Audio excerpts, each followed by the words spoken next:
inspiring station. Watch Starcross TV. It is another beautiful Tuesday to be grateful for, a day carefully wrapped by God Almighty, a day that the Lord has blessed. So you should rejoice and be glad. Good morning and welcome to today's episode of the Morning Star Breakfast Show here on Starcross Television, where as usual we inspire you, we motivate you, we inform you, we just keep you abreast with all information around the globe, and we also remind you of most of those things you might have learned and forgotten due to life hustles and struggles. I am Stella Obina, your host on today's episode, and I'm certainly not going to be doing this alone. I'm here with some amazing colleagues of mine. Yes, they will be doing adding flair, adding all the spices to today's episode. I'm sure they are very much prepared, and aside that, we'll also be having lots of interesting segments to bring your screen on today's episode. So it promises to be an amazing episode you wouldn't love to miss. It is a live broadcast, streaming live both on our YouTube and also on our Facebook platforms. Our phone line still remains +234 7044 802883. Do well to call the phone line, or you can as well drop a comment on our social media handles. We are here for you just like you are there for us. Now it is right about time for us to bring to your screen my co-presenters on today's episode. Let me start with Sister Ruth Obu. Good morning to you, Sister Ruth. Good morning to you too. How are you doing? I'm perfect. How are you doing yourself? I'm fine. And to you, our beloved viewer, good morning. Thank you so much for joining us. It is a beautiful Tuesday morning, and I hope you're having a great time already. I pray that you have a fulfilled day. Also knowing that the price of greatness is responsibility. So if you want to be great in life, you have to rise up and take up responsibilities and do away with procrastination. Once again, you're welcome to Morning Star Breakfast Show, brought to you by Starcross Television. The price of greatness is responsibility. Thank you so very much, Sister Ruth Obu, for that very amazing intro. We're just going to talk about that briefly. But however, let us also bring in Brother David Eric. Good morning to you, Brother Eric. Good morning to you, Sister Obina, and good morning to you, Sister Ruth Obu. And good morning to our amazing and wonderful audience. It is good to know that you're still glued to Starcross Television, the best religious TV in the world. So I have this to tell us this morning, that a man who is afraid of the elephant definitely will get stuck, and at some point in time, the same fear which you're running away from is going to sink you down. So I think, or I feel at this point in time, what you are afraid of should not take you down. You have to make sure that you stay on top. Despite the situations, we have been given the ability to make sure that we always conquer. So do not be afraid, because definitely the same thing you're afraid of is going to still bring you down. So don't be afraid of anything.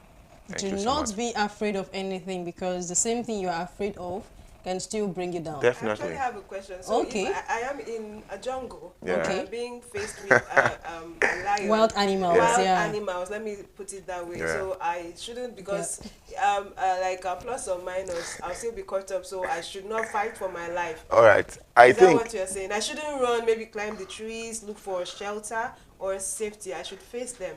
Because okay. Eventually they are still going to bring me down. Okay, I think what I'm trying to say in a nutshell is that we are afraid of the unknown, and when we are afraid, it is still the same thing that is still going to come back and haunt us. So why don't we just face it and believe that if it's... Something must kill a man. Yes, so if it defeats you, I believe you have to go back and find another strategy, strategize and come back. Other than running, I do not want to use the word by saying other than being a coward and running away from a particular thing, why not just face it? That is how I believe. That is how I feel. I believe if something is in front of me, I always have this confidence. I don't want to say I am too confident, but I always have this confidence that I can always defeat anything in front of me, instead of running away. Because at the same time, the thing you are afraid of might also be afraid of you, you understand? But he just have this confidence and he's trying to scare you away. So why don't you also, should I say, man up or woman up at the same time and attack, and also see if you can be able to bring down that thing. At the end of the day, you see your fears will also be afraid of you. So I think we should not run away from things in front of us. We should face them. We should go hard, go strong. Just make sure you face them. I don't know. Using her case study. Yeah. If you had to be faced with wild animals, what would you do? All right. So in that particular aspect, I would not want to bring in wild animals in the contest because we have more than what is wild than the wild animals in the nutshell. But I believe we just have to strategize. If you run away, definitely, even a lion, let me use a lion for example. If a lion is being chased and he runs away, he will definitely go and reinforce and comes back to that particular spot to see what was the particular thing that had to chase him away. So if an animal which were more greater can do such, I believe we should have that kind of mentality to see how we can be able to be very, very strong and we should have this thick skin to see how we can be able to face our fears. Most of us are just afraid of things that are not even relevant. It is so sad. I think we should build a strong mind. But I'm not looking at the animal world, please. I could also, like, I have so many case scenarios here. Okay. There are some countries, African countries, that like for many years now we've been hearing of, war, like not like war, they keep shooting at random and people lose their lives, So are you trying to say that if you're living in that kind of environment, you should go all out? Man up, come outside and face the unknown. Face your fears. Yeah. I'm sure you're not going to lose your life in the process. Okay, now I think I am thinking bigger than the physical fight. You understand? We understand that before we get into war, it is always done by personal interest. There are things so many persons want to believe in. We also have this inherited war, of which is just a little puzzle that can just solve these things that we are afraid of. So why don't we face these things and settle them one by one and get a balance instead of fighting? So I am of the opinion that it's not about the physical contact, the mentality, the mindset we have built. There are so many persons who just act cowardly by going into inherit other people's wars, which is not supposed to be so, at the detriment of your family and so on and so forth. But if you have a brother, they are trying to man up, they are trying to show that they can actually kill their parents. Okay. As if they are just trying to inherit, other people. Now it is said that a man who does not have a strategy will end up falling so down for other persons to override the person. You have to have a strategy. Now, even if you want to man up, everything must not be physical. There are persons who they think their mentality are very, very high, or it's on a very different level. Physicality, most times at the end of the day, you might end up getting a lot of regrets. Understand? So what I'm trying to look at, the fears I'm trying to look at, imagine two kings who have not seen themselves eyeball to eyeball, but their subordinates are there fighting, killing themselves. What happens if this other king mans up and move over to this other king and let them have a dialogue and see how they can come out and have some resolution? You see, at the end of the day, everything is going to be okay. So I'm not really looking at the physicality, the physical aspect. I'm trying to give us a mentality whereby it should be very, very strong, and let us try to approach our fears diplomatically, not hurting persons, but not running away from these fears. Okay, thank you. Thank you so Thank much. you so very much, Brother David Eric. Always face your fears. That's in a nutshell from what Brother David Eric has made us understand this morning. So to our audience, like we mentioned, this is a live broadcast, so please do well to also contribute your meaningful contributions towards what we'll be having or bringing to you to your screen in just a few minutes. So Sister Ruth Obo made mention in her introductory speech that the price of greatness is responsibility. Let's hear from you. Let's get to know more about that quote. Okay, first and foremost, to everything in life there is a plan. You need to go to your drawing board, strategize. The vision belongs to you. You own your vision. You know what you want. It's just like a dress. Let me bring in a dress. You have something in your mind. Okay. You have gotten a material. Only you know what you want to create, the design you want to create. There are in some scenarios you might explain everything to the seamstress, but she might not really understand until you pick up your biro and then sketch it out. That is you taking responsibility for how you want something to be. So the same thing applies to one's life. Applies to greatness. You own the biro. I feel like you are the architect of your own life. You draw it or you sketch it the way you want it to be. Okay. All right. So if you sketch it anyhow, I see some people. Let me even bring in most of our women.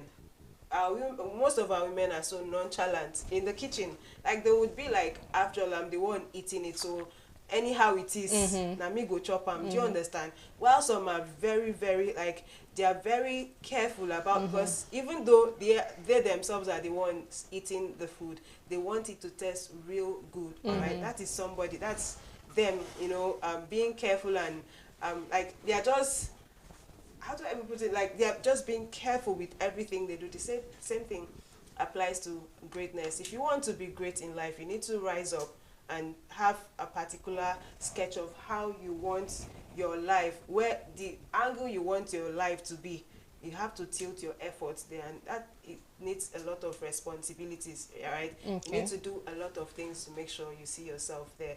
You will not just lie on your bed and everything will come to you. It's just like I'm still going to use women.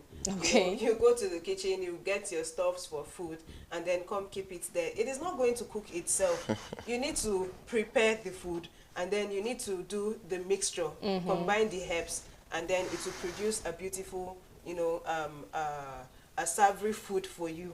You know, the same thing applies to life. You need to work on it, otherwise it will just be the way you have kept it. Nobody is going to do it for you. Right. Our parents did theirs, you know.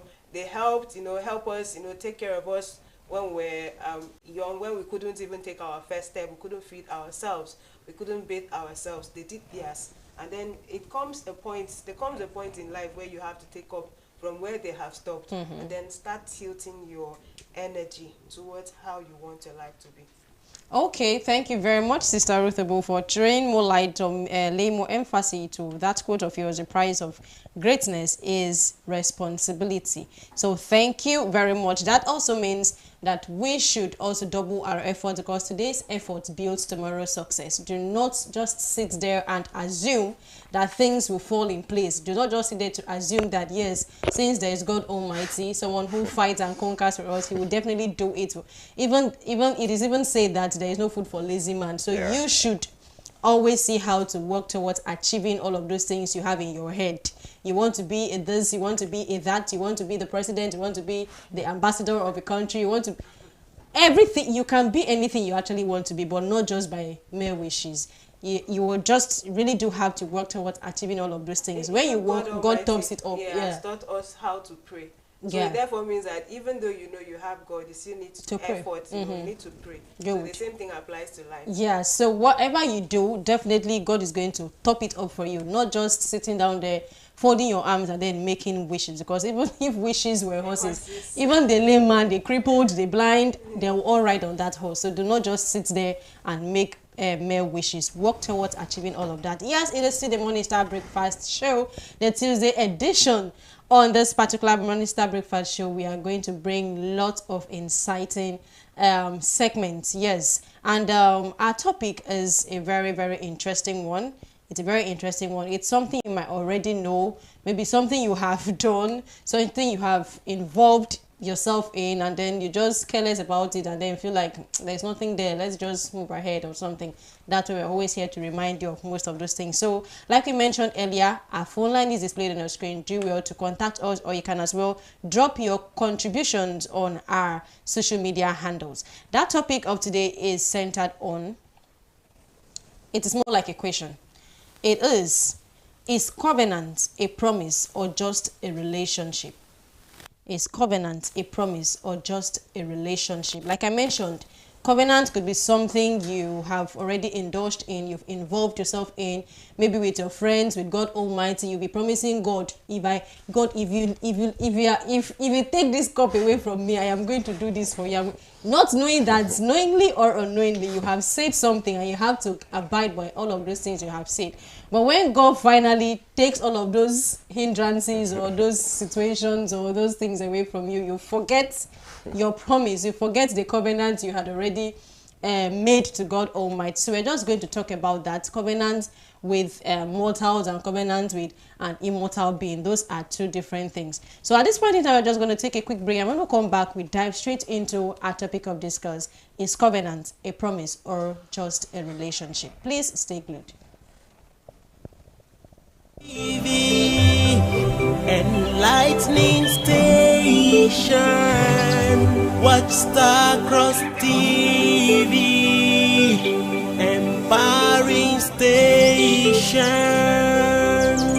God's own still. Lift up my eyes to the hills, from whence cometh my help from the Lord. Anything I do, anything I say, even when I smile, even when I cry, Lord, I need you.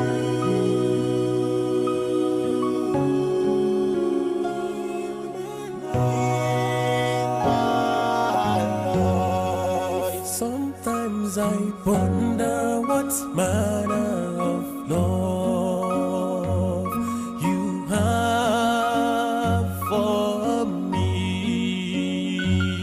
You love me beyond human comprehensions. You are my strength when I'm weak. You are my Lord, my fortress and shield. Oh Lord, my master and king. Oh Lord, I give you all praise, my Lord and King. Ebubedike, Agunechimba, onye na-eme mma, so gị ka m nọkpọ, oge nọ n'akpa, zam, oh zam, oh zamonda,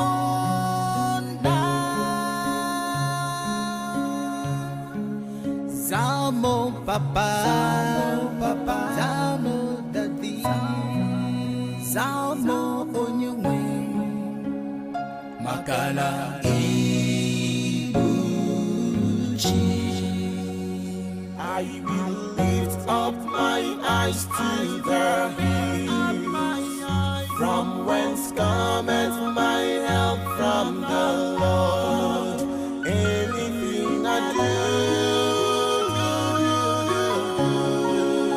anything I say, even when I smile, even when I cry, Lord, I need you.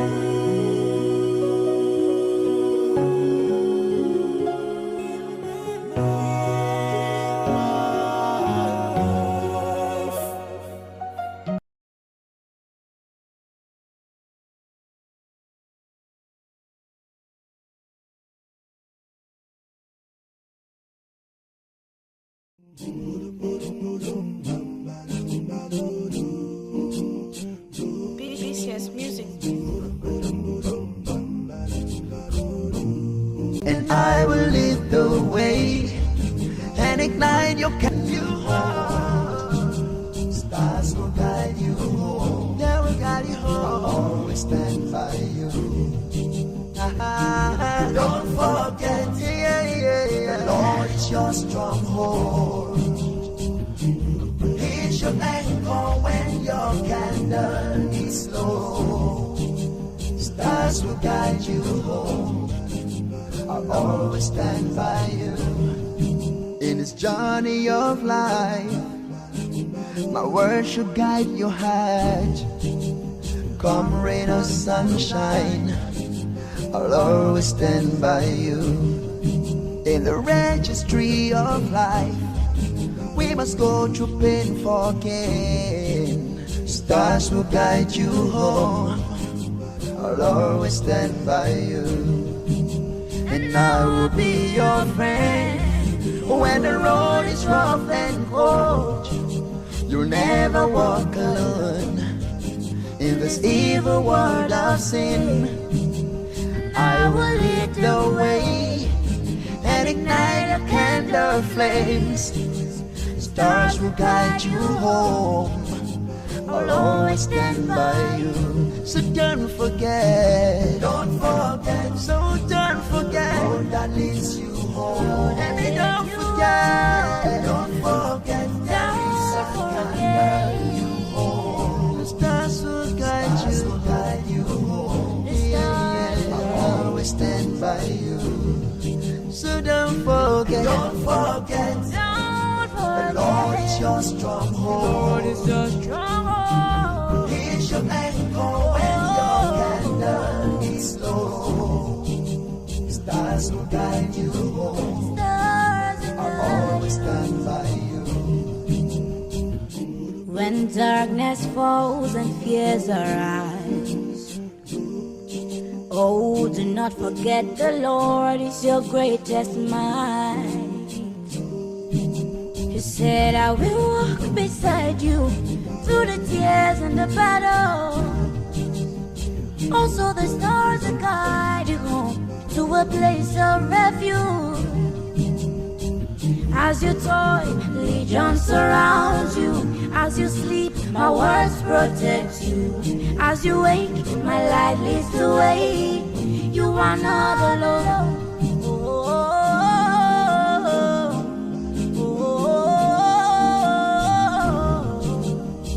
Shine my name in the dark. You see my wonders and mighty your love. I will always be beside you, hand in hand. I'll never leave your pride. Stars will guide you home. Stars will guide you home. Stars will guide you home. So do not forget. Don't forget. Do not forget. You are not alone. Don't forget. You are not alone. Stars will guide you. I'll always stand by you. Don't forget. The Lord is your stronghold. Still the Tuesday's episode of the Morning Star Breakfast show here on Star Cross Television, and I still remain your host on today's episode. I'm here with Sister Ruth Obu and Brother David Eric. Thank you so much. Welcome back. Okay, before we took that short break, we had already mentioned that our topic of discuss is more like a question. It's more like also a reminder to remind us of most of those things we have already engaged or involved ourselves in. Some things we do and then we just careless about it, and then we are here to remind us of most of those things. And it's more like a question, like I mentioned. And the topic is covenant a promise or just a relationship? Is covenant a promise or just a relationship? Or is it even more than a promise? Or does covenant and promise even relate in any way? Or which of these two are deeper or is deeper than the other? We are here to dissect this topic, and then thank God we have a resource person who is also going to throw more light on this particular topic. Now before we bring our resource person this morning, let us here on set talk about this topic first. Let's start with the meaning of the word covenant. I'll start with Brother David Eric. All right, thank you so much. Yes, I'm looking at covenant. To so many persons, it might have different meaning, but I'll just try to be as frank as possible and try to see how I can simplify it to the best of my abilities and making sure our audience understand. So covenant for me is a solemn, I'll have to highlight this particular word, a solemn binding of various parties. It could be 1, 2, as the case may be. More than 1 or 2 persons can go into covenant. So of more than 1 or 2 parties coming together, which has to include personal oath takings. It has to include signs and sacrifices. It combines faithfulness, it combines loyalty, it also combines trust, and there is a purpose attached to covenant. So if you do not highlight this word, there is no covenant. Covenant has to do with purpose. Covenant has to do with faithfulness. It has to do with loyalty. It has to do with trust. And there must be oath-taking and sacrifices among these persons or the group of people entering this particular covenant. I think that is a general understanding from my own perspective about covenants. I do not want to go into religion or this or that, but a general perspective about covenants. Okay, thank you very much, Brother David. You have made some vital points that covenant entails trust, oath taking, and what have you. The underlining word I'm going to pick there is oath taking. Yeah, Oath it has to taking. do with oath taking, Okay. sacrifices, yes, trust, there is loyalty. There must be a purpose. At the Okay, end of the purpose. day, there is a purpose why we are going into the covenant. Okay, thank you very much. That is from Brother David Eric. Let's also hear from Sister Ruth Obo. If you have a different viewpoint from what Brother Eric mentioned, and then aside that, is covenant different from the word promise? Okay, to start with, he has given almost all the, definitions. Okay. Like a deep binding agreement. Okay. So back to your question, if covenant It's different from promise. from a promise, it's somehow dicey because to me it's almost like the same thing. Because if you're talking about oath taking, you don't just take oath. That is you pledging, you're promising that you do a particular thing, and then looking at covenant also, it's like a deep agreement that you are going to do a particular thing. So these two words are somehow like intertwining, as Okay. covenant is same as Promise. Promise, yeah. Okay. I don't know. I'm saying the one that I know when we Okay. have our guest person. speaker or resource person is going to do more justice to that. But from my own end, this is what I understand by the two. I feel like they intertwine. Okay, so don't you think at some point covenant is a little bit deeper than promise? For me, I feel so. Okay, sorry, Okay. please go on. I do not think it is deeper. It's almost the same thing. Okay. Because in as much as some people would make empty promises, some people make truthful promises, like deep promises. They are not just making these promises. Just like what our God has promised us, those are not mere promises. These are deep promises. And if you really want to look at it, it's like a covenant. It's like a covenant that he has made, that he is going to be our God. He's going to be he's going to make sure he shoulders our responsibility. He is the main essence why we are alive. So if you want to really look at it, this is a covenant. At the same time, a promise he has made to the universe. Yeah. Okay. Okay, I think I have a little exception, Okay. in as much as the both words intertwine. Now, there is something we need to understand. I made mention of, that's why I had to highlight the word oath taking. I had to highlight the word sacrifice. I also had to highlight the word purpose. This is why I made mention. As Sister Ruth has said, any man can make a promise. Do you know why God cannot fail? It is because he is God. Now, if a man is bounded in covenant, let me say both parties are in covenant, and any man breaks the covenant, there is a repercussion for that particular act. But if you make a promise without any binding, without any oath taking, once there is an oath taking, there is covenant. If you make a promise, that's why any man can make a promise, and at some point you are at liberty to keep the promise or at liberty to break the promise, because there is no oath taking at this point in time. There is nothing binding you guys. There is no sacrifice. Just like a man and a woman who, after every ordeal, they found themselves worthy. They have gotten to that point where they believe that they can coexist in a particular place. They go before the altar and they say, Father, it is time for you to bless us, and we come together. At this point, they have taken an oath. They are now made, you see, the Bible say a man and a woman who are of different entity, very big, but they are now made one. This is a covenant. They have come together. They are joined together. And we understand the implications that goes by where they break the covenant by saying there is divorce and this. We see that things do not go well. Okay. There must be bad times and there must be good times. You must try to enhance yourself and make sure you get to understand yourself and proceed.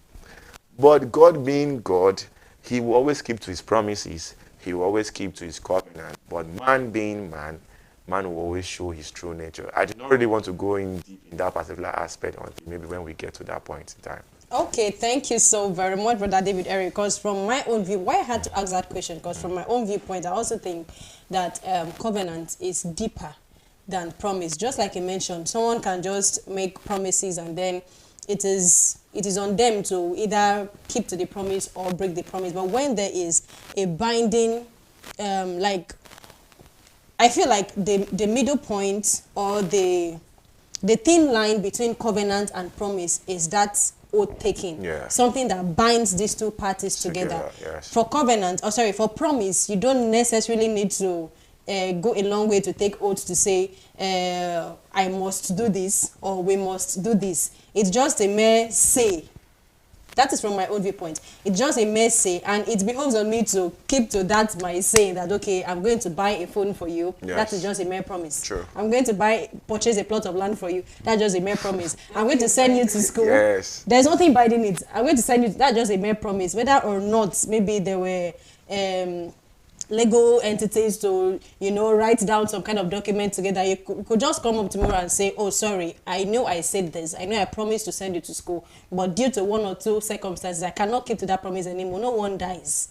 No one dies. But when it comes to covenant, it is much more deeper. Yes. For you to be able to fault that covenant and go scot-free, go like you are free from whatever spiritual should I say attack or something, it takes only the grace of God. So from my viewpoint, covenant is much more deeper than promise. And there's a saying that a covenant is not just a promise, it is a relationship sealed with commitment. True. There have to be commitment. Now my next question to Sister Ruth Abo is, in what ways does a covenant go beyond just being a mere relationship?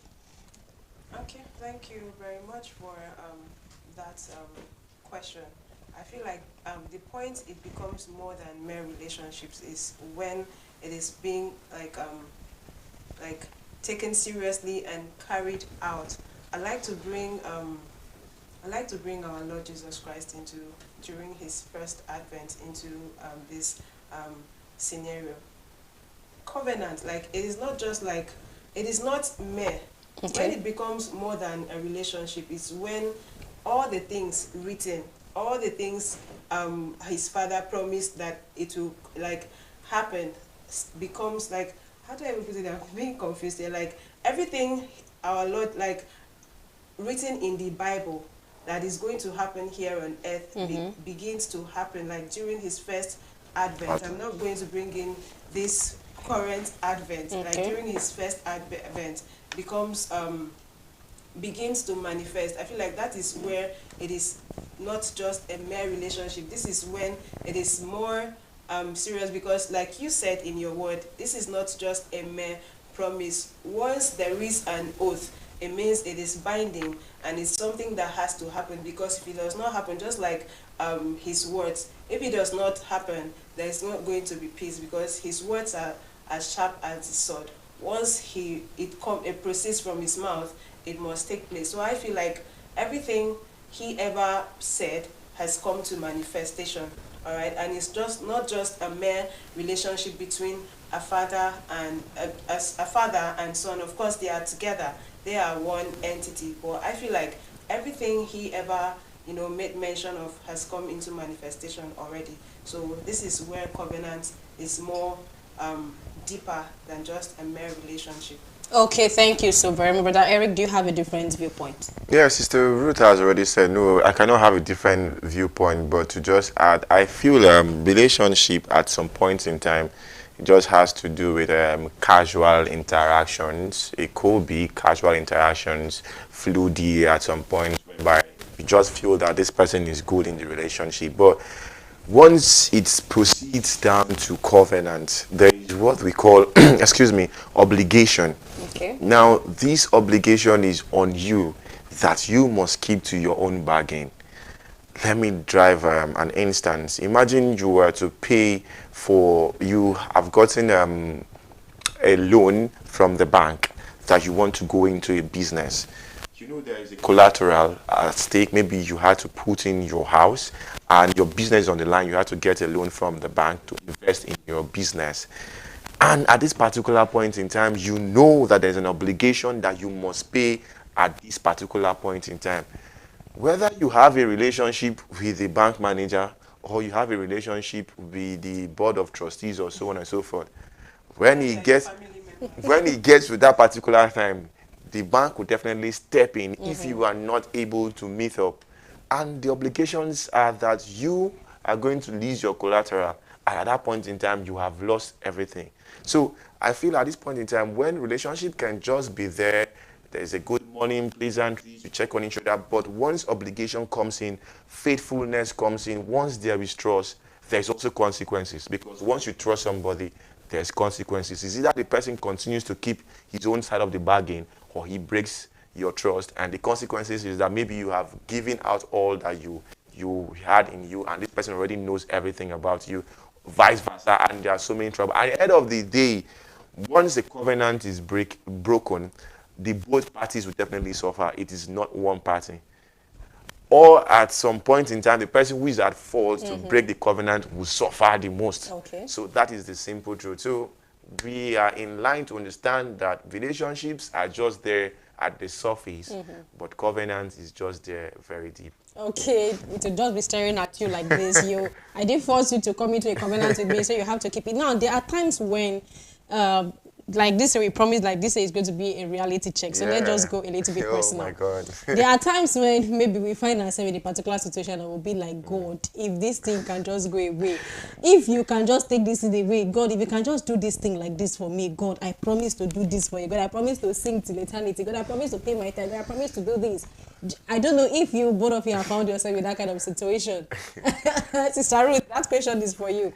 There are times where definitely there's a situation you will find yourself and you'll be like, God, how most times maybe you don't trust someone to relate that kind of situation with. Or maybe you don't have anybody to relate such a situation with. Let's just say there's nobody at all. It's just between you and your God. You're just praying, God, please let this thing not happen. God, please just do this for me. God, please, if you take this in away, God, I will do this. You just keep making, to you, you're just making promises, not knowing that you are already entering into a covenant with God. Yes, it's already binding. So the question is, how can you live daily in awareness of being in covenant with God in situations like that, where you know that you're already promising God heaven and earth? You're going to be a consistent singer. You're going to always pay your tithe. You'll never miss any activity. God, I'll praise you from now to eternity if you're able to do this for me. And then let's say God does this thing for you eventually, and then you're not also able to keep to your own side of the bargain. How do you live your life knowing fully well that you made some kind of promises to God? You're already in a covenant with God. Okay, first and foremost, I like to say that I have been a victim. Okay. Yeah, I feel like A reality check indeed. Almost all of us, almost everyone are victims to this circumstance here. So to start with, your life will not remain the same actually. Okay. Because this is not just you're not entering a covenant with mortal. Good. You are entering into a covenant with the immortal. So this is not a being whose trust is shaken, or whom you can just go and deceive. You're going to do this. You have to stick to your own side of bargain, because he is actually going to do yours. But sometimes, in most cases, the ability is not always there to stick to your own side of bargain. You need to struggle. Even when you said, if you do this for me, I'm going to make sure I mop the Bethel or sweep the Bethel. You'll find out that things would come to see how strong a strong wind will come to see if you are actually rooted, or if you are like a house built on the sand. If you are that house, it will take you out away, which therefore means that you're not going. You already know what is there. So I feel like you making such expensive covenants, you need to also, like, I think I have said it here on this set severally. They say, I where they cry, they see. So when you are in distress and you want to strike you want to strike an agreement with the immortal, you need to be very, very conscious. Yeah, you need to be extremely conscious, because he's going to do it for you. No matter how long it takes, he will do it for you. And then he will come back for his own side of the bargain. And you must do it. For me, it has happened to me, like, it was not even in the physical realm, in a dream, where I was like, okay, this thing happens in reality. And then I saw myself, and I was like, Father, if you do this for me, I will do this. All right. In the same dream, I was tested. It looked so real. When I woke up, I was like, it happened, you know. It looked so real. And immediately, you know, I was not even forced to, like, the Spirit came, like, you know, when you, like, to descend on you, and I did what I promised. I was much younger. That was like many, like 10 to 15 years ago. That was when I knew that promises are not just mere promises, especially if it has to do with the immortal. So whenever you are in distress or there is something you are looking for, Know what you're promising. Know what you're promising God. True. You can play the games with a mortal, a mere mortal. Later, like, things change. Change is the only constant thing in nature. Who created this change? Who is the master? Who is the change? Okay. It's God Almighty. So you need to be very, very careful, because if you strike this, if you go into this covenant with Him, it will never remain the same. Your life will not remain the same. I'm not trying to say that your life will spoil, but you know, when you are owing a landlord, you are living, you've not paid your rent, and maybe your landlord is a living landlord, is living in the same compound. You're going to be into hide and seek. But this one has to do with God that sees everything. You can't close your door on it. Definitely. It's there with you. So I don't know how you are going to live your daily life, knowing fully well that you are owing Him. You just have to do what you promised. Okay, thank you so very much, Sister Ruth Abu and Brother David Eric. Now, at this point in time, like I mentioned, we have a lot of interesting segments to bring your screen. We have a resource person who is also going to give us his own take on our topic of discuss this morning. But let us also still leave you with this, that a promise can be broken, but a covenant is anchored in character. So just like Sister Ruth mentioned, if you are to go into a covenant, or maybe to make promises to God Almighty, know the things you say. And if for one you're ever going to say all of those things, make sure you keep by them, because certainly God is going to keep to His own side of the bargain. He's certainly going to do that thing for you. That thing you are crying for, God, please let this thing come to pass. He will certainly do it for you. And He expects you to also keep to your own side of the bargain. You cannot owe God in any way. Like she mentioned, almost every human, or if not all, everybody, I know that everybody on planet Earth must have gone into one or two covenants, knowingly or unknowingly. So at any point in time, make sure, as God has done His own part of the bag, or kept His own side of the bargain, you should also keep to yours, just to avoid owing God Almighty. I have something to say. Okay. We all believe that the calmness of God is taken for weakness. Okay. That is what has given most of us that mindset to believe that we can just go into covenant with God and do anything. We understand that in the book of Genesis 12, 15, and 17, if I'm right, when God went into an agreement, when He went into covenant with Abraham, we saw that the covenant of Abraham is still fulfilling up till this particular point in time. This is how dreadful God is, and we do not acknowledge this fact. We do it casually. As you rightly said, we are all victims of these particular circumstances. Most especially, we go into covenant when we are in trouble. We do not go into covenant when we are all right, when we think that it is rosy. We can come into covenant and say, God, I want to serve you for the rest of my life. We always go to God when we are in problem, to have a covenant with Him. And being merciful and being a very generous God, He will always grant our heart desires, hoping that we in return, we are going to oblige. Funny enough, the covenant we are going into God with is a covenant that is going to be beneficiary unto us. It is not as if the covenant is going to be beneficiary unto God. Okay. Imagine you going into a covenant with God, telling God that, please, I need you to help me heal the infirmities of my child. At the end of the day, she will end up serving you in your kingdom, serving you day and night. This is two things. Now, when God heals this child, serving God, you're not serving God because He wants you to serve Him. You are serving God for your own salvation. That's why I said the covenant we go into, we are even the ones benefiting both ways from the helping and the services we are also rendering. It is still for our own benefit. But we feel and we believe that because God is always merciful, they say God is a merciful God, and God is always calm, listening to what we want to do, or following us, just allowing us doing our things, and we believe that we can always rob Peter to pay Paul. it is not always possible. There is always a boomerang coming back, and I think it is always very dreadful, more than any other thing we can imagine. Okay, thank you so very much, Can I Brother just David. say just Okay. one thing, and there is this powerful sentence. I have done mine. What about yours? Wow. A lot of people have said this, Yeah. that they have actually experienced him. Once you have like gone into that covenant alone in your room, Yeah. there is always a comeback. Like Sure. he would always come back. I have done mine. What about yours? Okay. You know, I have heard from, they say, testimony from more than 3 people. Is It's not a lie. It's not Yeah. a lie. Yeah. So I have heard from more than 3 people. So this is a testimony I'm trying to share with you. If you are not ready to stick to your own side of bargain, you better not say anything, or just say, if you do this one for me, I will be alive. I'll tell you thank you. Or I will I'll say, just tell you thank you. another covenant that I think, that we always get into is the covenant of the unknown. Should I use that word, unknown?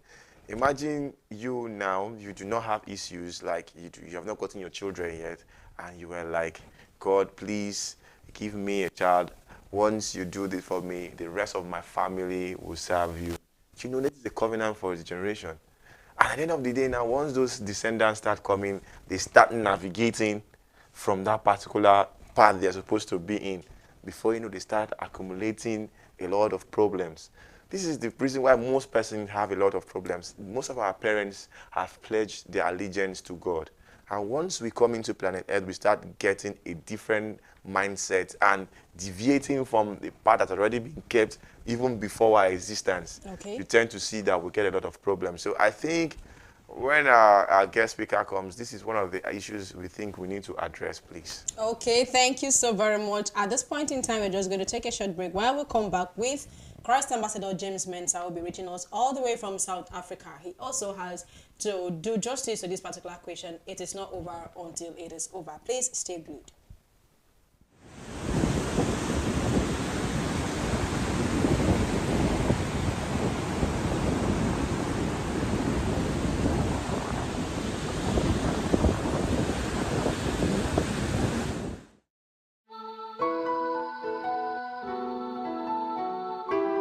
BCS Music. Let your light shine out bright through the darkened wall, so that people be saved through the light in you. Representing Little Lumba, we must do the right. Don't let people blaspheme him because of you. Because we are ambassadors of Christ to know, chosen to prove His excellency. Let's be the difference. Let's be the difference. Representing Little Lumba with His gospel of truth. Let's be the difference. Oh, let's be the difference. Let's be the difference. Representing Little Lumba with His gospel of truth. Let's be the difference. We must prove to the world we are gospel bearers. We belong to line of tribe of Judah. We must give helping hands to less privileged. We must preach this gospel to the dying world. Because we are ambassadors of Olumba,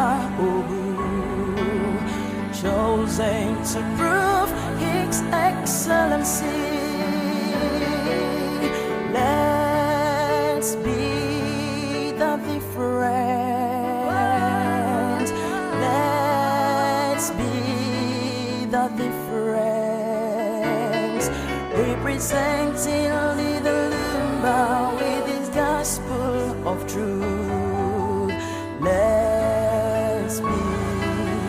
difference.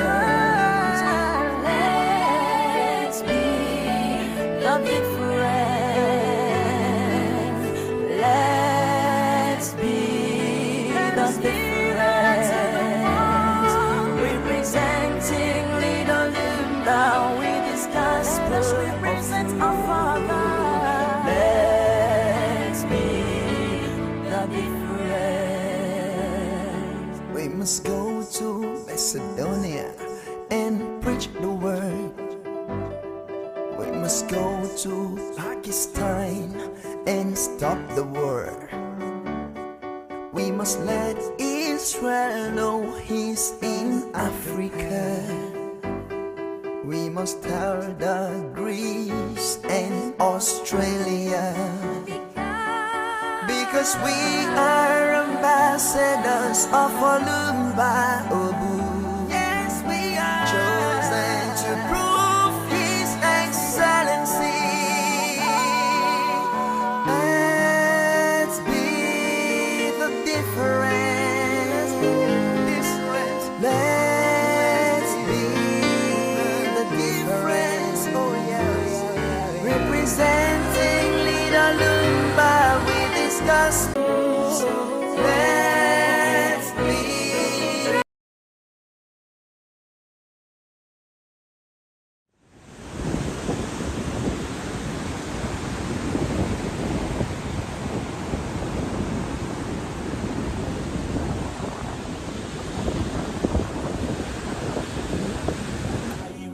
Lift up my eyes to the hills, from whence cometh my help, from the Lord. Anything I do,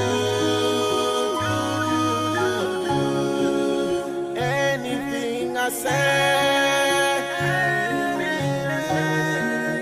even when I smile, even when I cry, Lord, I need you.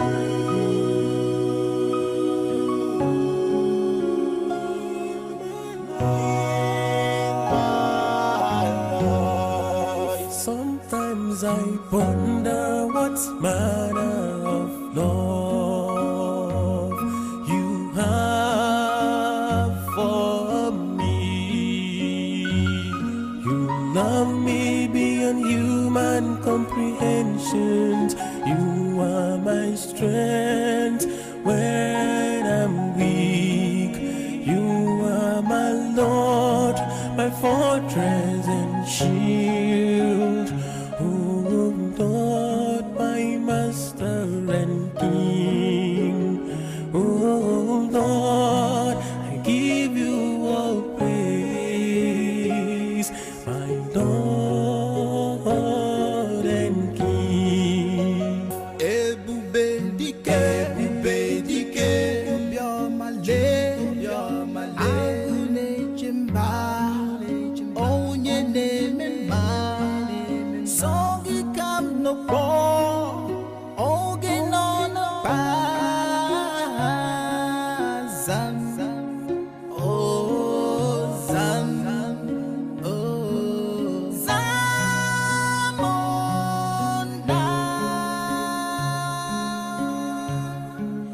Zamo papa, Zamo daddy, Zamo onywe, Makala ibuchi. I will lift up my eyes to the hills, from whence cometh my help, from the Lord. Anything I do, anything I say, even when I smile, even when I cry, Lord, I need you.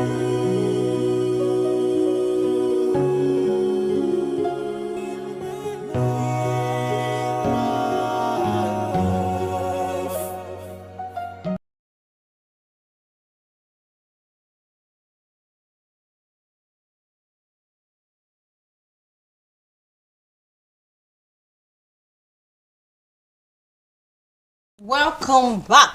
Yes, it is still the Morning Star Breakfast show here on Star Cross Television, and we did promise that when we come back, we'll bring to you to your screen Christ Ambassador James Mensah, our technology guru, the one who takes us through the corridors of technology. Yes, today's topic from his end, he's going to speak on websites and website applications, its importance to business. Websites and website applications, its importance to business. But before he dives into his topic this morning, he is still going to throw more light on our topic on covenant. You are welcome, Christ Ambassador James Mensah. Perfect peace of the Father. How are you and our viewers? We are doing great. I'm here with Sister Ruth Abu and Brother David Eric. Peace of the Father, Ambassador. Good morning, Ambassador. Good morning and perfect peace of the Father, beloved brethren. Okay, you're welcome. Yeah, so our topic of discourse this morning is centered on covenants. Covenants. Are you with us? Yeah, I'm with you. Okay, so we were just trying to digest this topic. We're just trying to decipher if covenant is actually a promise or just a relationship, or is it even deeper than the promise? So we'd love you to throw more light on that particular topic. Okay, thank you very much and good morning once again and perfect peace Our beloved viewers. For me, I think when you talk about covenants, I think its literal meaning alone gives it away, right? And I don't think covenant is about a relationship. I think covenant is more of an agreement, right? And in an agreement, somebody, if you take it back to our business and the rest, in an agreement, somebody will have to draft out the agreement. Somebody will have to come up with the agreement. At a point, you the person who is agreeing to that particular agreement, let me put it that way, don't have much of a choice, right? You just have to go with it. And so for me, when you bring it into religion, covenant is an agreement between man and God, right? Covenant is an agreement between man and God, and it's not a relationship. I don't think covenant is a relationship. It's an agreement. And if there's an agreement, I think there is a song in Nigeria that says agreement is agreement, yo, right?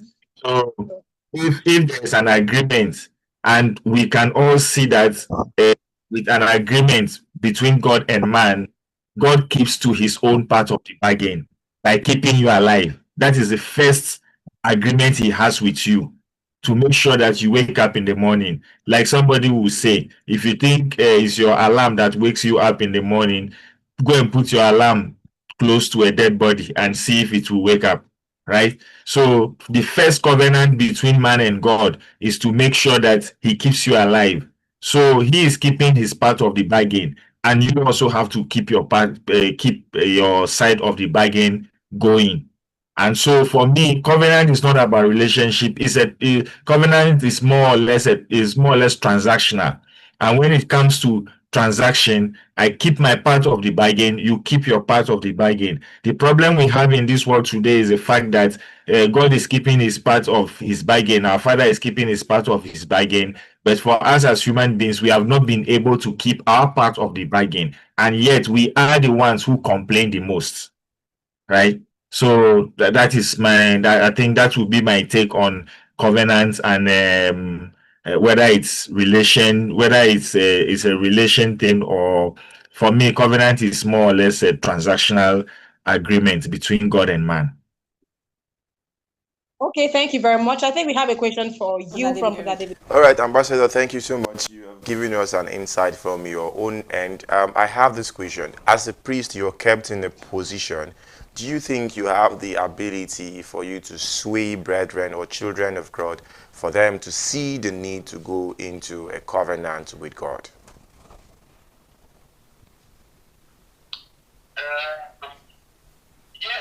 Yes, and let me put it that way.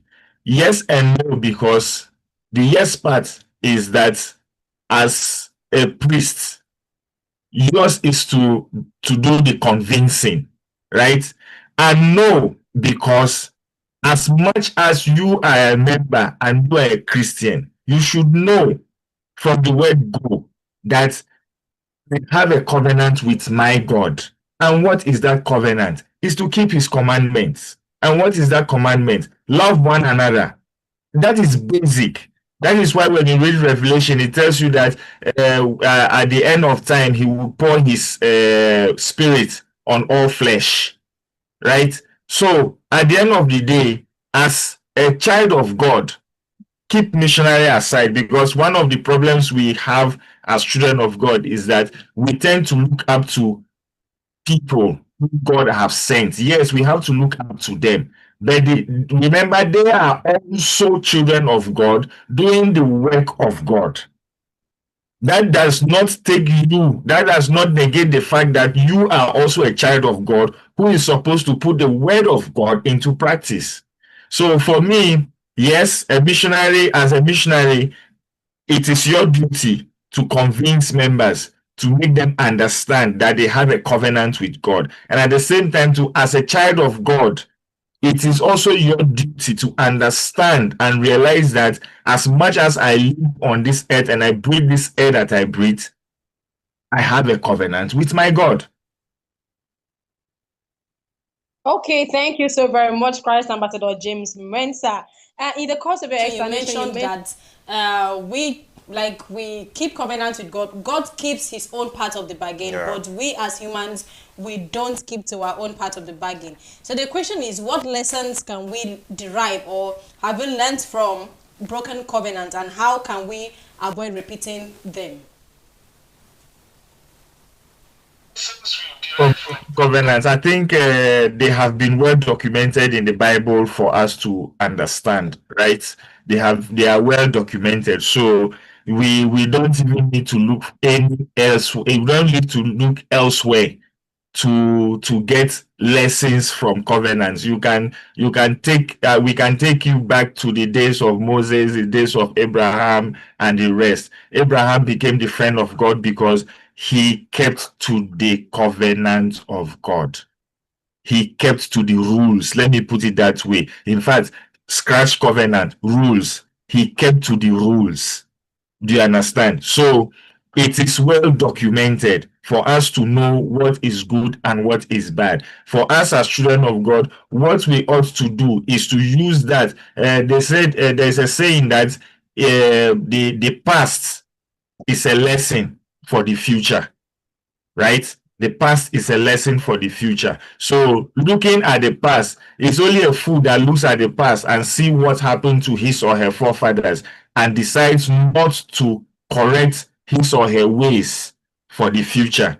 So for me, I think it's well documented for us to use that as a yardstick for us to know that as a child of God, I don't need to wake up and in any case, God didn't put us on this earth. The Father didn't put us on this earth to come and chase worldly things. He said, seek ye first the kingdom of God and its righteousness, and all other things shall be added unto you. All other things are not the wealth of this world. There is everlasting life.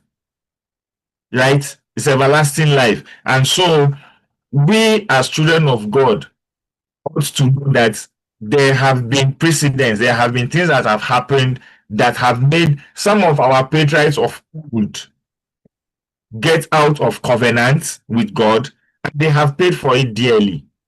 So for us as children of God living now, it is now our own turn for us to look at things, stick to the rules. And what is the rule? Love ye one another. It's as simple as that. It's the cover of everything.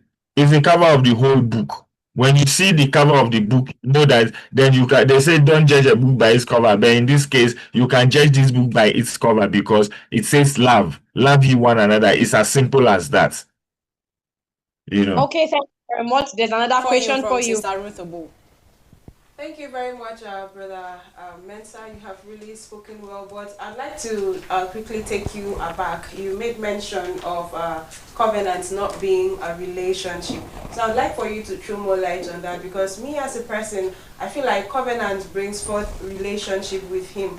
those that have fallen out of relationship with him are those who have not kept to his covenant. They stopped believing, they stopped trusting, and they stopped having faith. So the relationship broke, and then they started rebelling. So I'd like for you to let me know, or let us know, why you said that covenant is actually different from relationship.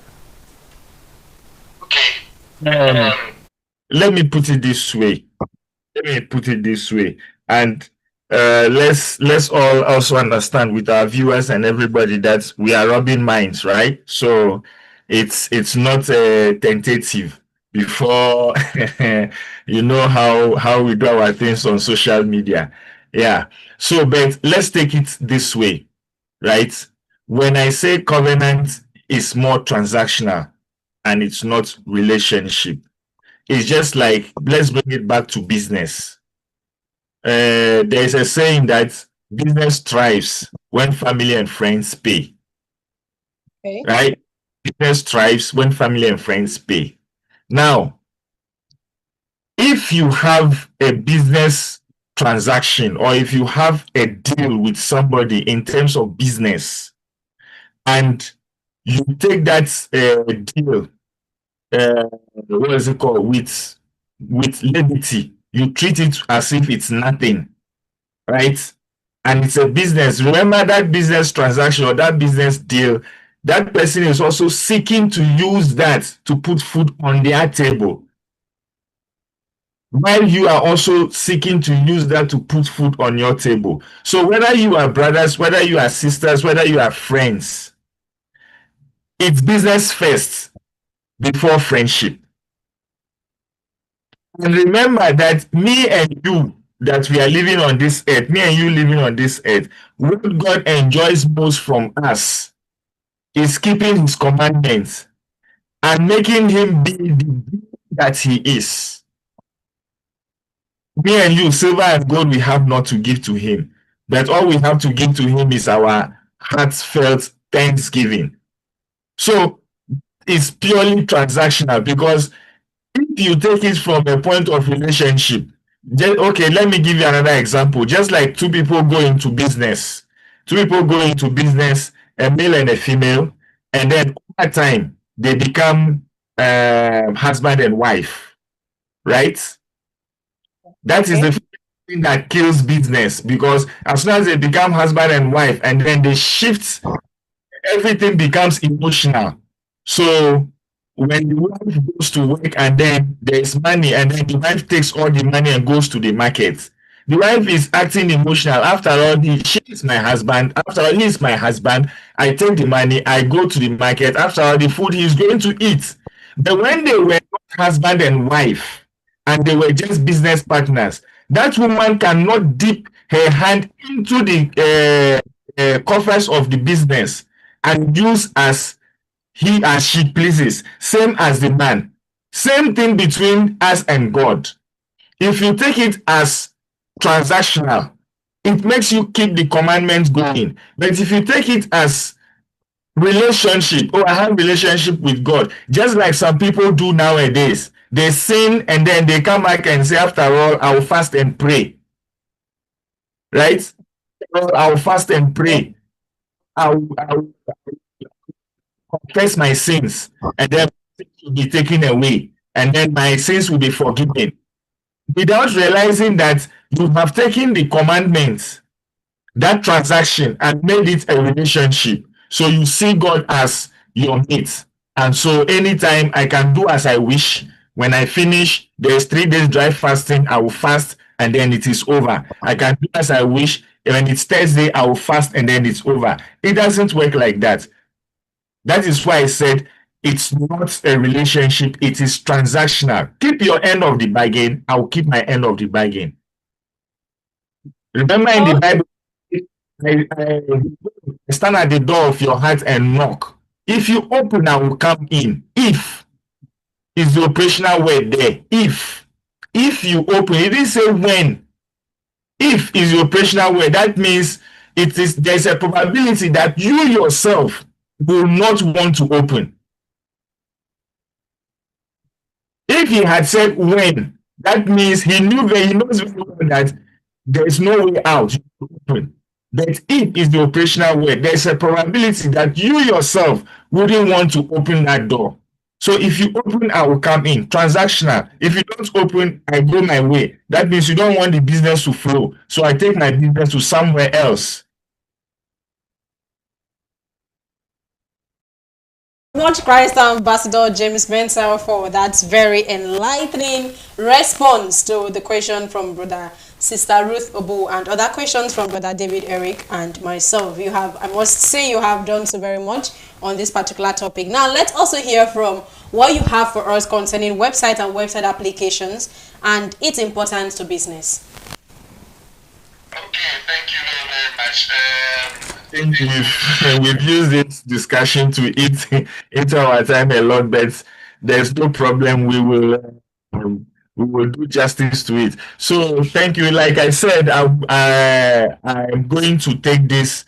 The Father in us is going to take this in a more or less series. So we'll start today, and next week we will continue, and we'll continue, and we'll continue, because we want our viewers to understand what websites are, the use of websites, and even for those who will want to have websites, what are they expected to look out for?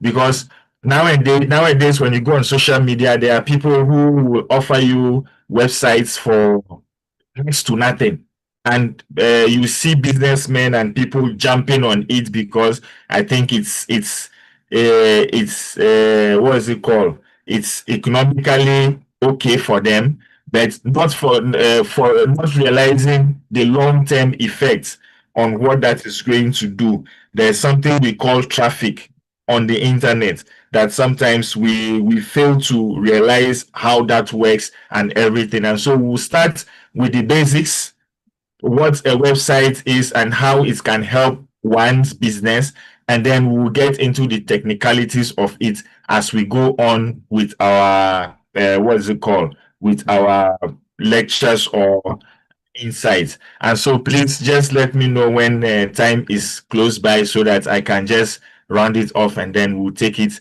the next week. So when we talk about websites, we are talking about like it's more or less like let's take it to in a layman's words, it's a digital storefront. Let's take it from the point of in a point of a market. When you go to the market, you have a shop. People go to the shop. Some people go to do shop window shopping, and some people also have particular things that takes them to a particular shop. That is why, like we said, if you bring it physically, there's window shopping and there's real shopping. Those who do window shopping are those who go to Google to browse.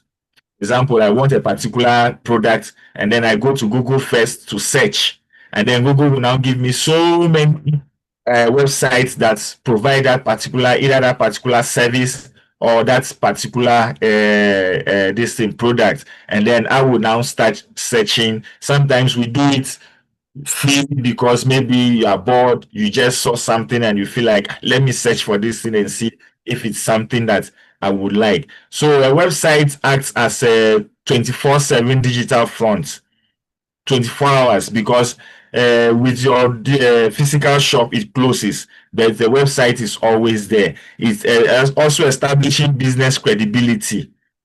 Most of the times when a company and a business have a website, it establishes credibility, because you are what we mean by credibility in this sense is that you are trying to let people know that my business is legit enough, so I'm putting it out there for you to also be part and parcel of it. And it also expands your market reach geographically.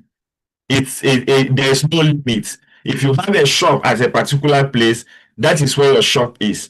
But if you have a website, you have expanded your reach. You expand your reach to people you may not necessarily even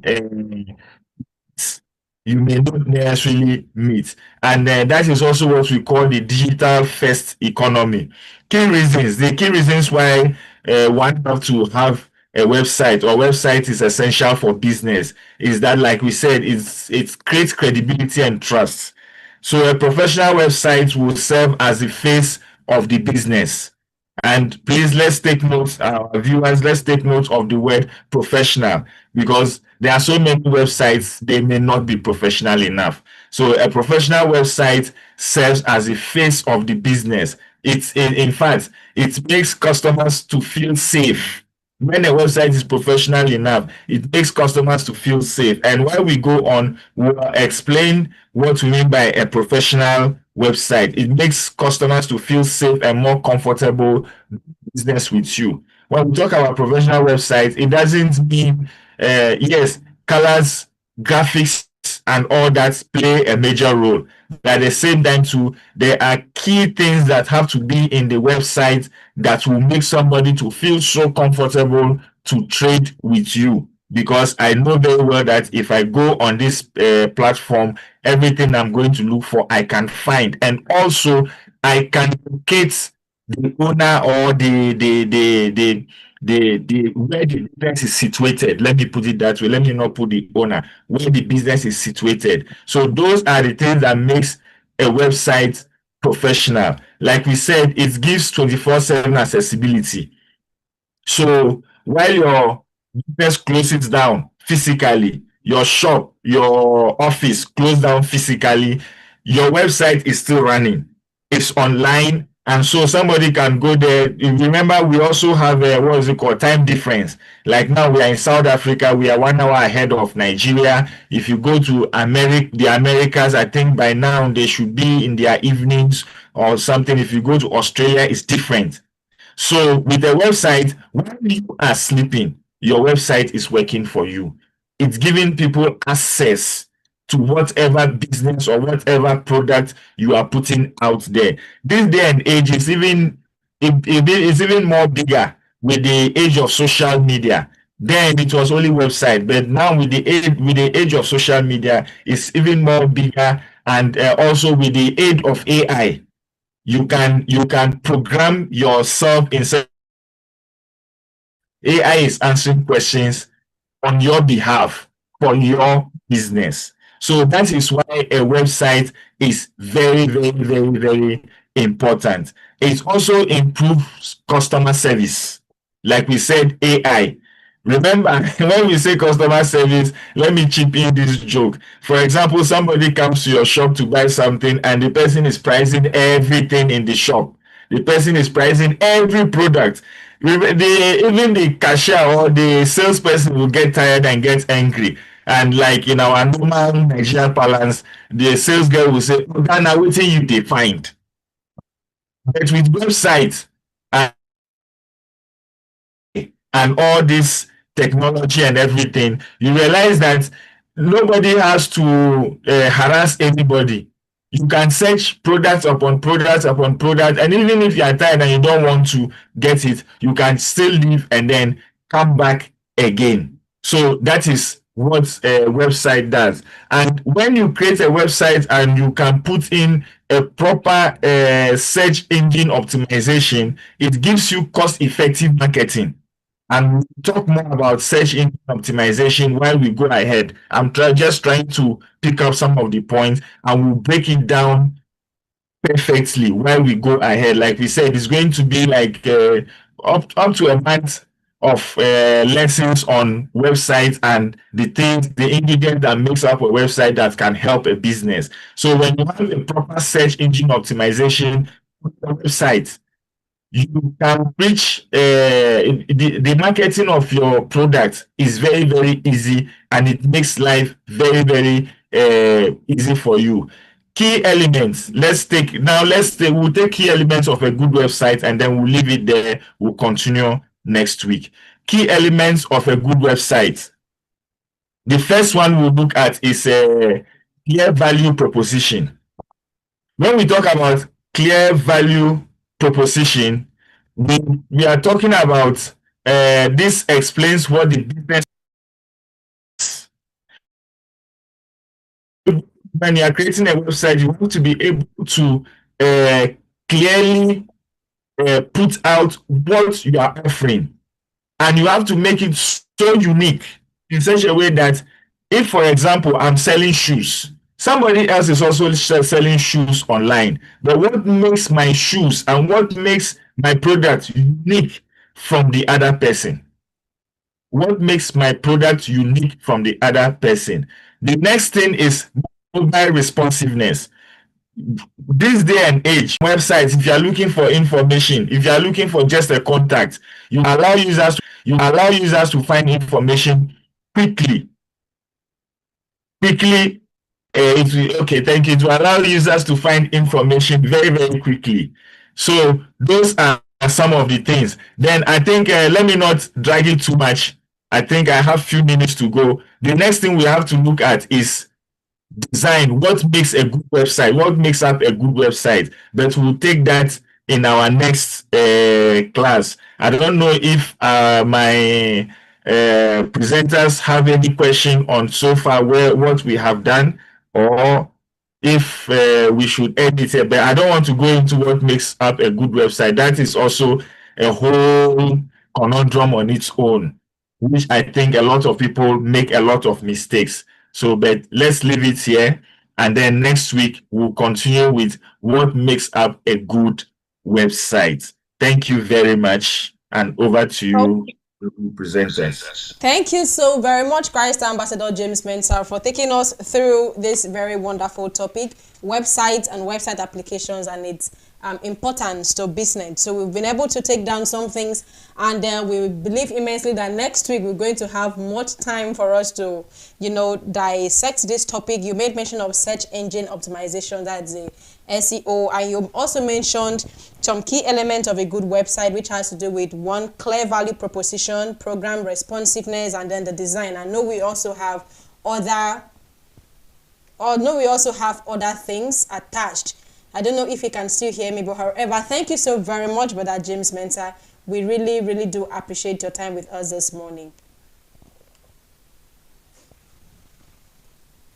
Okay, at this point in time, to our audience, I hope you've been able to learn something very, very important from Christ Ambassador James Mensah. He has been able to do justice to our topic of discourse, which is on covenant, and also enlighten us on what's website application and its importance to business. So come next week, Tuesday, do not hesitate to join the Morning Star Breakfast Show. At this point in time, we're going to take a short break, and when we come back, we bring to you Today in History and Infotainment. Thank you so very much.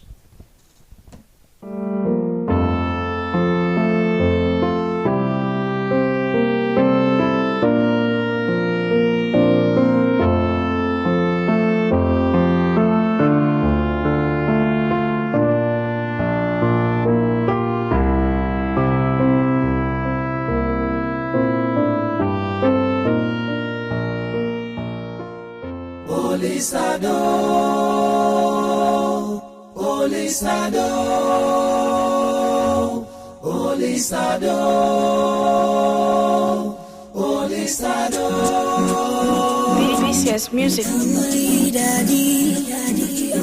I am so truly speaking, Daddy.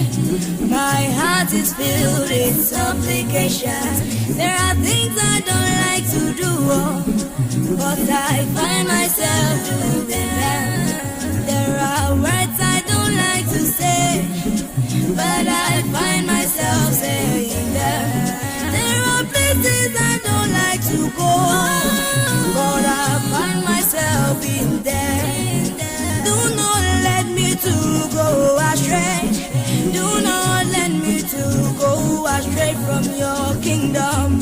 Hold me firm to yourself. Hold me firm. Draw me close to you. My trust is placed on thee. Holy Sado. Holy Sado. Holy Sado.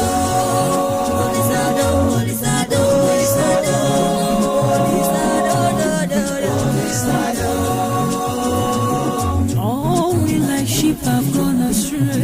Every man into his own tent, forgetting the deeds of the Lord, forgetting to follow the ways of God. Now is the time for man to reconcile with his heavenly Father. Oh, we like sheep have gone astray, every man doing what he wants, forgetting to keep the commandments of God. Holy Sadodo, Holy Sadodo, do, do, do, do. Iko namo bayaramu nado, namo Holy Sado, bayaramu andanjo, Holy Sado, mekani warandi kegio, Holy Sado. Anchomine muche chineke, ongendum nine, kamburonye ne hubele chukwisi, uronye ne muche chumbenile. Bere na mwo Makana abu mwenye njo Biko bahara abu mwenye njo Anese puro niru gitanga na ariogi Eche ari wa mwo Agam ne moche gia. I want to do the things that will please you. I want to do the things that will please you. I want to honor and follow you. I want to obey you. So many times in life I've been warned never to sin, but my flesh is stronger than my spirit. I know sometimes I go astray. I am begging for your forgiveness, Lord. I am begging for your forgiveness, Lord. I have come with a remorseful mind. Father, please forgive me. My Father, I am sorry, oh. Daddy, I am sorry, eh. Holy Sado, Holy Sado, Holy Sado, do, do. Holy Sado, Holy Sado, Holy Sado. Wash me clean, Lord. Do not look upon my sins anymore. Sometimes I go astray. I need you, Lord, to correct my path, to lead me, Daddy, to do your will, and only your will. I don't want to sin anymore. I don't want to do those things you don't want, Papa. Give me the strength to practice your gospel, Daddy. My Father, I am sorry, yeah. My Father, I am sorry, yeah. My Father, I am sorry, yeah. Hey, hey, hey, hey, hey. I'm sorry, Lord, for all the things I've done. Please forgive me of your bendedness. Thank you, Father.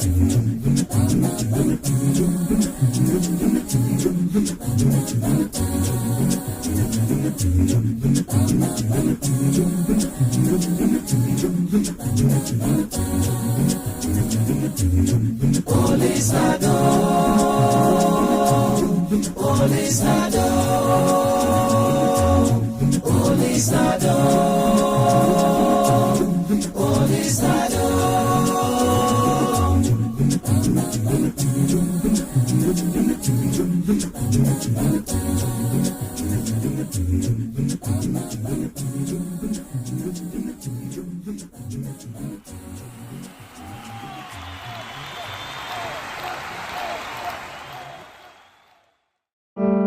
Welcome back. It is still the Morning Star Breakfast show here on Star Cross Television, and as usual, we are always here to inspire us, to remind us of most of those things we might have not forgotten due to life pauses and struggles.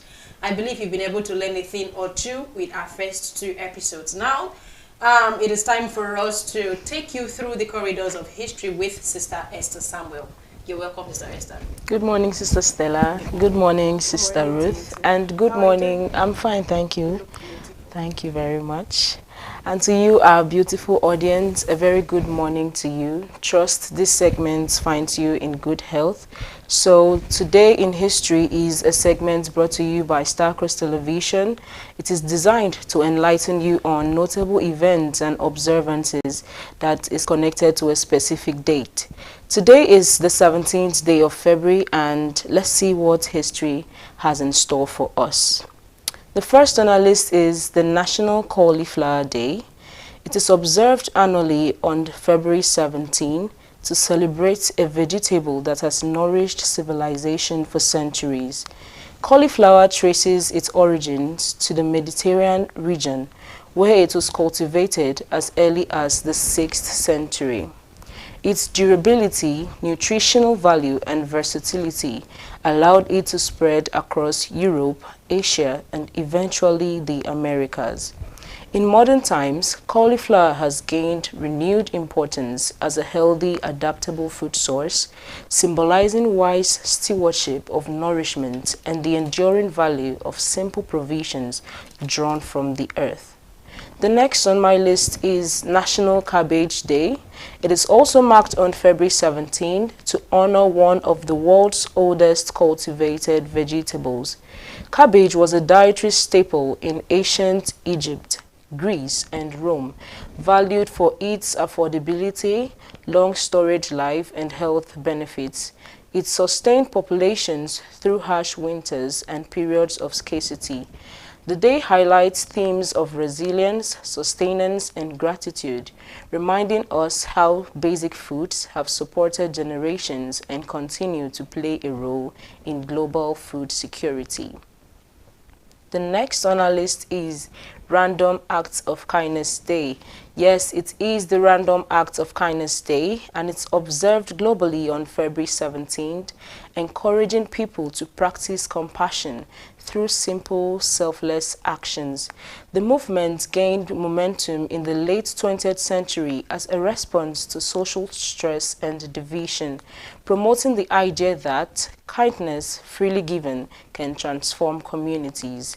The day emphasizes empathy, generosity, and love for one another, reinforcing the belief that small acts can have lasting impact and reflect shared moral values across cultures and faith. The next on my list is Global Tourism Resilience Day.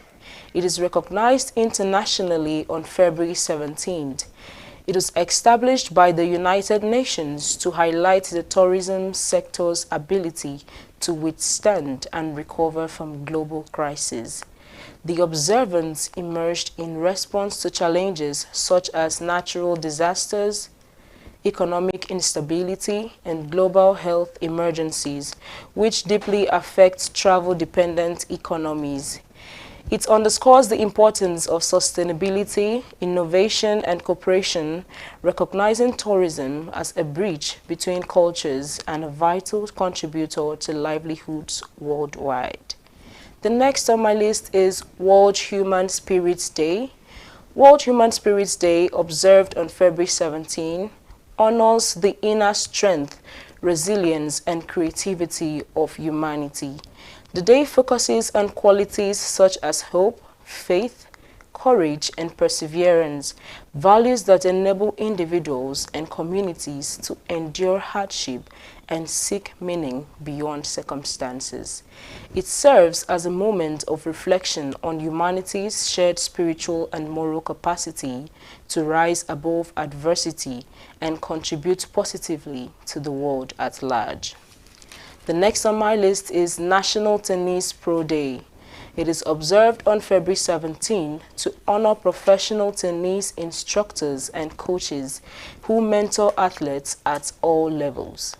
The day recognizes the dedication of those who teach discipline, perseverance, and sportsmanship, values that extend far beyond athletics. It highlights the importance of mentorship, character development, and leadership through sport. The next on my list is Kosovo. Day marks the beginning of the 2011 uprising that reshaped Libya. Inspired by the wider Arab Spring, the demonstrations called for dignity, justice, and accountable leadership. The events of that day set in motion a nationwide revolt that led to the end of Gaddafi's 42-year rule later that year, making February 17 a lasting symbol of Libya's pursuit of freedom and national renewal. That is all we have for you on Today in History. For infotainment, we have the birthday celebration of the wonderful children of God here. The first is 144,000 Virgin Disciple brother Quincy Theophilus. We are wishing you a very happy birthday today. May all you seek for be granted unto you. May lines fall in pleasant places for you. And I wish you all the enjoyment and goodies that heaven has to offer. Amen. The next on our list is Sister Blessing Christopher A.B. She is a member of ABIU, Association of Brotherhood International Ushers, and today is her birthday. We are wishing you a very happy, glorious birthday. All your heart desires will be granted on this day. All that you so desire will be fulfilled. And the Father will bless and replenish your pockets in the name of our Lord Jesus Christ. The next on our list is Sister Mary Jennifer Mbenka. She is a star treble singer of the Gaba Association. Yes, and today is also her birthday. We are wishing you a very happy, glorious birthday. Amen. All your heart desires will be granted. Amen. May lines fall in pleasant places for you. Amen. And the next one, the last person on our list actually is Sister Grace James. She is a star alto singer of 34 Ambo Indigenous Choir. Sister Grace James, we are wishing you a very glorious, happy birthday. Amen. All that you so desire shall be granted unto you. Amen. May the Father bless and enrich your pockets for now and evermore. Amen. So that is all we have for the birthdays. Today is Tuesday. As we all know, Tuesday is Men's Fellowship. So we implore all men around the globe to attend Men's Fellowship at your different Bethels, zones. Wheresoever you find yourself, connect with the Bethel today for the Men's Fellowship, and you will receive the blessings of our Holy Father in the name of our Lord Jesus Christ. Amen. So we also have the Testimony and Experience program here on Starcross Television.